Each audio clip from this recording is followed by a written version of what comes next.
দর্শক কল্পনা করুন, হামজা চৌধুরী মাত্র 24 ঘন্টার মধ্যে 90 মিনিট একটি ম্যাচ খেললেন, এরপর 10 ঘন্টা দীর্ঘ ফ্লাইট ভ্রমণ করলেন, পা রাখলেন বাংলাদেশের মাটিতে, তারপর নামতেই মিডিয়ার ক্যামেরার ঝলকানি আর হাজারো সমর্থকের উচ্ছ্বাস, তাও আবার রমজান মাসের গরমের মধ্যে।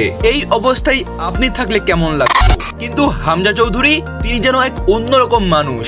দেশি মিডিয়ার উপচে পড়া ভিড়, সমর্থকদের বাঁধভাঙ্গা উল্লাস, সব মিলিয়ে যেন এক বিশৃঙ্খল পরিস্থিতি। কিন্তু হামজা এক অসাধারণ হাসি দিয়ে তিনি বদলে দিলেন সবকিছু। ক্লান্তির রেশ মাত্রই নেই, হাসি মুখে সাংবাদিকদের প্রশ্নের উত্তর দিলেন, মাতৃভাষায় কথা বললেন, জানালেন বাংলাদেশকে নিয়ে তার আবেগ, তার স্বপ্ন।